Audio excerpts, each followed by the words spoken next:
berkata, "Bainama rajulun yusalli musbilun izar."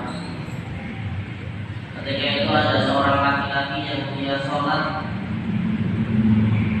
sarungnya musbil, sarungnya isbat, terjulurkan lebih dari mata kaki.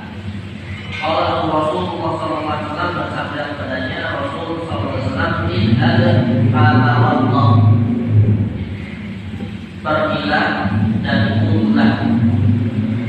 Pada alat fatawaddah, kemudian dia pergi, maksudnya keluar dari masjid, terus wudu, membaca, kemudian kembali lagi sholat, maksudnya itu ya.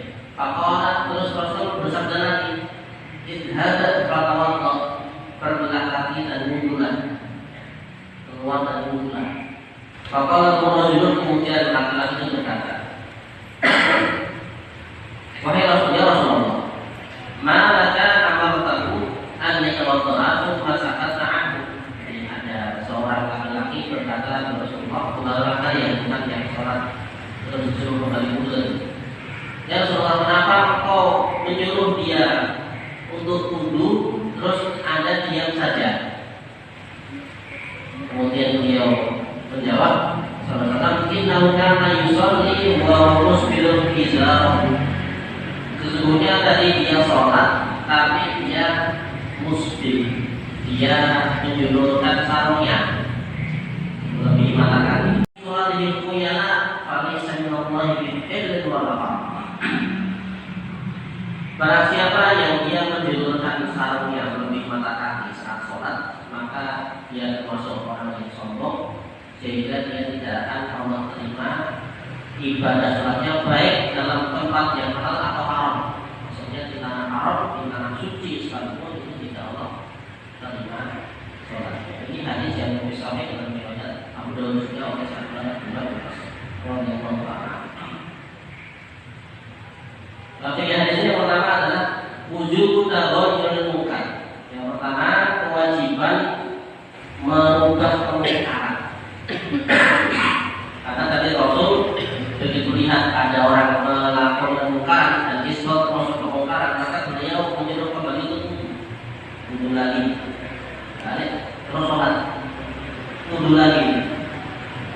Walaupun kita ada sahabat yang komentar, Rasulullah mengatakan dengan nyuruh orang itu tapi itu diam saja, nyuruh wudu tok, terus diam saja. Nah intinya ada upaya untuk mencegah atau melarang kemungkaran.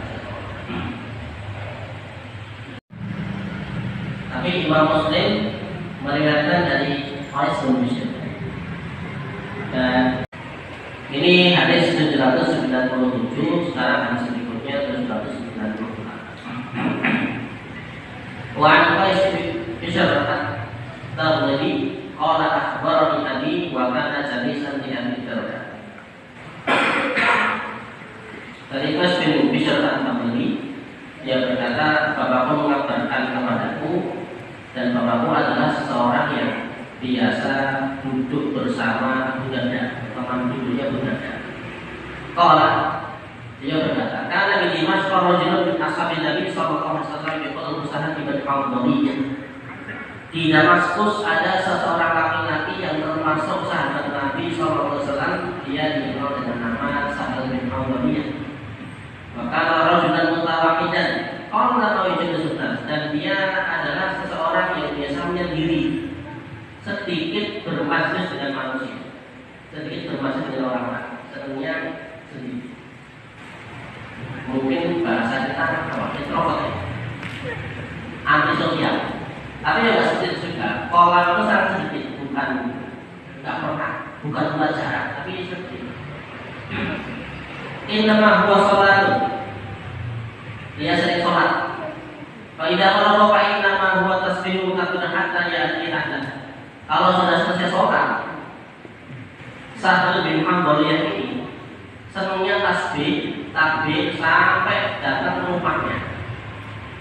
Dia sholat, terus bikin, dia ngaji, ya, nggak senang ngobrol sama orang-orang yang seperti kita ya. Ya ngobrol lah. Masya Allah, Sa'ad bin Hanbal ini salah satu sahabat Nabi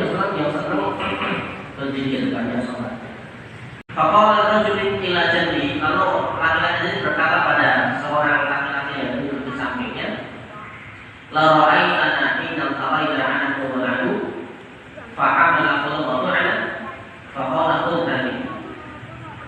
Kalau kamu lihat kami ketika bertemu dengan musuh, lalu fulan ditusuk, faqala qul tani, maka ambillah barang-barang yang dibawa fulan itu untuk wa ana ulamu kibari kaifa tara fi qawlihi qala ma urahu illa qadratala ajru. Sedangkan aku adalah seorang pemuda dari Bani Al-Kifar. Kemudian laki-laki ini bertanya, kaifa tara fi qawlihi, bagaimana menurut Anda ucapan orang tadi? Allah dia menjawab, ma urahu illa qadratala ajru. Tidak aku lihat kecuali dia sudah batal pahalanya, karena berharap mengambil sesuatu dari orang lain saat ditusuk. Tujuan perangnya bukan untuk sebenarnya, tapi untuk mencari harta.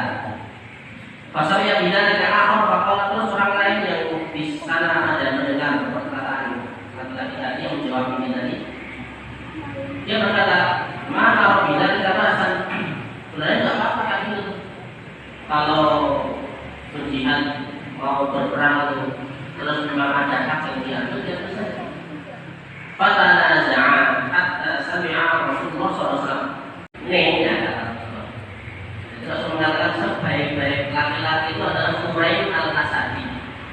Seandainya tidak panjang rambutnya dan tidak panjang sarungnya, laula jumali terpanjang rambutnya, mana itu panjang pakai atas apa namanya udah. Kalau bikin itu bisa mana tapi enggak jadi laki-laki yang baik. Wa isbalu izarihi, atau isbal kalau menjulur sarungnya. Nah, fabala Huraimah, ternyata Huraimah itu seorang sahabat yang masih hidup. Dan yang disampaikan oleh sahabat itu terdengar oleh Huraimah al-Asadi. Fa'ajjal, tiba-tiba dia segera untuk fa'aqadha syafratan faqada'a biha jumlatahu ila ulaih. Terus dipotong rambutnya sampai ke telinga. Awalnya panjang, tapi kan dia dengar kabar bahwa sahabat Muhammadiyah ketika Rasulullah, terus mendadak menyampaikan ke Huraimah ini orang-orang yang menyampaikan ke Huraimah dan Rasul orang-orang lain. Terus saya tahu panjang rambutnya langsung yang dicukur rambutnya sampai ke telinga. Wa rafa'ani zarawil an sawi, terus dia potong sarungnya sampai ke setengah tipis. Bisa kan? Begitu tahu berita yang benar, langsung di praktek. Jadi warna itu bisa potong atau bisa mengangkat sarungnya. Kalau saya berkata sami itu Rasulullah Sallallahu Alaihi Wasallam itu, aku pernah mendengar langsung Rasul bersabda, innakum qadimuna ala ikhwanikum wa aslimu li halakum wa aslimu li basakum hatta tamukanna musyaratun fitnah. Sesungguhnya Anda semua nanti akan bertemu dengan saudara-saudara Anda semua. Semuanya akan kembali menuju saudara-saudara Anda. Wah, sama muslim saudara, sama muslim keluarga, tetangga. Fa aslimu li halakum, perbaikilah rumah-rumah kalian, rumah tangga kalian. Kalau kembali ke tempat saudara atau rumahnya, perbaiki rumahnya. Rumah itu yang diperbaiki bukan terus gedeng lah, bukan tembok, dicat. Tapi maksudnya keagamaan dalam rumah itu. Wa aslimu libasakum, dan perbaiki pakaian kalian. Hatta takunu ka'annakum syaratun finnas, sehingga Anda ini menjadi seperti orang-orang yang memiliki ciri di tengah khalayak. ciri khusus orang beriman itu ya, laki-laki itu tidak Islam. Laki-laki itu ya senang diri, laki-laki itu ya senang masjid. Itu ciri-ciri lanang yang muslim itu tadi sama, punya ciri khusus atau punya apa namanya ya status atau tanda-tanda